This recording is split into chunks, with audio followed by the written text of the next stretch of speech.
Welshman. Told them it would win, but they wouldn't listen, especially not Mickey. Welshman, he said, trust a bleeding taff to bet on an old nag like that. Maybe I can't blame them. After all, my record's not been that great, has it? Or I wouldn't always be sitting here surrounded by what's left of the day, crumpled slips and fag ends spilling out of the ashtrays. And broken dreams, small little dreams, unimportant ones, but dreams that can be rebuilt after a night's sleep or a few pints of beer. Maybe both, though in my case, beer doesn't do much for my sleeping. And the youngsters are no different. Paulie will have gone home, got changed, picked his girl up from work. Maybe they'll go to the pictures or something she'll probably pay for anyway, unless he's had a good day. And then off somewhere dark for a shag in the back of that clapped-out Escort of his. His stories about what he's done in the back of that car. Beer or no beer doesn't seem to matter to Paulie. He's always full of himself the next day. The beer did for me in that department too, not that I care so much nowadays. Neither me nor Joe neither. But then today's a bit different, isn't it? Not for Paulie, I mean. Nor for Mickey neither. Down the dragon as soon as they open, blowing whatever he's got in his pocket, back for more tomorrow. There'll be empty ashtrays and new papers on the walls. The pens will have been tidied away and the floor swept. Seems a bit futile, really. I wonder what they'll say when come the first race, I'm not here. Where's that dumb Welsh bastard then? Someone will say. And they'll have a joke at my expense. They always do, so why should my absence make any difference? It won't. I'm sure it won't. But when I'm not here on Thursday either, or Friday. I asked Margaret not to say anything. After the third race it was. She's a good kid, Margaret. Young, but knows her stuff. Bright as a button. I slipped over to the counter for a quiet word just after Pat had got home in that photo finish. Don't know why I did. Maybe I just had a feeling. That was only 3 after all. There were still 2 more to go. And then Welshman. Just in case, I said to her, if I get lucky, don't let on, eh? She'd smiled. She's over there now on the phone to head office or something. She said she'd leave it late, just to be on the safe side, not wanting to spread it about. I looked at her after Welshman had come home, and she'd smiled. That was nice. Of course, I'd hammed it up a bit for the others, made like I'd had quid on the old boy to win and was excited about picking up 12. They'd had a good laugh. Even Mickey, who'd taken the piss. That old bag of bollocks can't run as fast as my old woman, he said, and laughed like it was a new joke. It wasn't. It's Mickey's standard joke, his everyday joke. Cracks him up every time. Anyway, I laughed because I was supposed to laugh too. Mickey can be a nasty piece of work if you get on his wrong side, drunk or sober. I wanted to let on. After Prince Sundown went in, I wanted to tell someone. There was only Toaster and Welshman to go. Because I knew Welshman would win, it was getting to be difficult. Like I had to share it. Like I was afraid the excitement would be too much for me to take on my own, and I needed someone to help me out. But I couldn't. Not this lot. Nice as pie, within reason, as long as you're poorer than they are. All mates in the same boat, see? But get one step ahead, I didn't want to find out. Maybe I'll never be able to come back here again. Maybe I'll have to find somewhere else. Corals at the top of the high street, maybe, or hills over the bridge. Maybe I won't be able to go in any of them again. There ain't no such thing as a secret, especially when money's concerned. I've worked it out on this little bit of paper, this one here. All afternoon I've been updating it in secret, then screwing it up as if it's a loser, before sliding it back in my pocket. Because I knew, see? When Toaster strolled home, I knew there'd be some reason for me to put a fiver on too. Margaret had asked me if I knew what I was doing.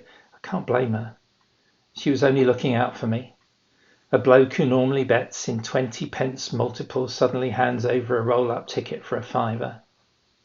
Either I'm nuts or maybe there ain't no either. And then there's Joan. I'll have to be careful how I tell her. She'll start on at me as soon as I get through the door. The same old routine about wasting money, about wasting everything, about how she never has anything because I spend all my money in the bookies, how she ain't forgiven me for letting the redundancy money slip away. What was I going to do, for Christ's sake? Open a bleeding hairdresser's or something? There ain't much a guy of 52 can do after he's spent all his life in the dockyard, is there? Not when all the ships have gone and taken the need for the only skill he's ever had with them. I could have died then, the day they told us, and been content enough. I'd seen the future.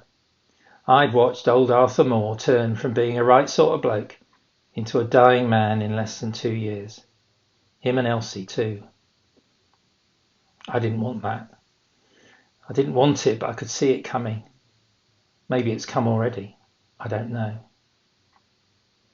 But I do know what Jane's like, and she won't be expecting anything good. She don't know what good is anymore. Winning a tenner at bingo's as good as her life gets. Guess when Pete left for Australia all those years ago, guess that's when she started to die inside. His new life, the end of hers. Maybe we're both that way. God knows I miss him too. But maybe this will help. This number I've got written down in front of me. I've checked it with Margaret. I wasn't far out, a couple of thousand maybe. She put me straight. Are you all right, Taff? She'd said. Want a cup of tea? I'm just going to phone through now, okay? Apparently they deal with this sort of thing with a cheque tomorrow morning. She said I'd probably have to get in early. They want to make a big deal out of it. The publicity's good for business, they say, but I don't want none of that. They'll get back 10 times as much with poor sods trying to do what I've done. But they won't, of course, because they won't have Welshmen to rely on. Maybe they'll study form a bit more. Maybe they'll listen when someone points out something telling, like a sparkling run from 2 years ago that no one's even considered. Some will talk rubbish about weights and distance and who's best round a left-handed track, but they'll have no idea. I'll have to break it gently. I've had a bit of luck, love. Once she's had a little rant and I've had the chance to make her a cup of tea, that'll be a sign in itself. How much luck? She'll ask, all suspicious like. And then I'll have to be careful. Make sure she's sitting down. Maybe I'll say, how would you like to go and visit our Peter? That'd be good, because then she'd know I'm not joking. That'll mean something. Maybe more than the numbers, these numbers here on this tatty piece of paper. When they called Welshman home, a storming late run, just like that sparkling piece of old form said he would, I was doing the calculation, writing down numbers. 2, 9, 8, 3, 3, 7. Just numbers. Not the right ones, but close enough. I'll have to tell Joan then. As soon as she hears me talking about Pete and knows I'm being serious. I won't be dragging it out then. Wouldn't be fair. And it's going to be hard enough for the old girl as it is. A lifetime's worth of Christmases. There goes the phone down. I'm staring at the wall and the runners from the 5:30 Welshman's race. There ain't a sound in the place because Margaret's about to close up for the night. I'm staring at that one word, Welshman, and I know Margaret's waiting to tell me what's going to happen in the morning. And now I'm scared. I'm scared because I've got to move. I've got to slip off this little stool, the one I've had my bony old arse on for the last 25 minutes, and I've got to walk somewhere, just a few feet to the counter. I've got to find out if I can still walk. I've got to find out if I can handle what's going to be dished out to me. I've got to go home and find out if Joan still loves me, to see if money in the bank makes all the difference. I've got to go through losing my friends and starting again. I've got to catch an aeroplane and fly thousands of miles to find out if my son's forgiven me for whatever I did that made him go away. There's the latch from the counter.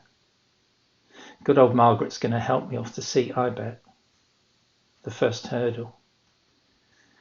Suddenly, I feel old and scared because a second-rate 8-year-old racehorse has given me one last chance.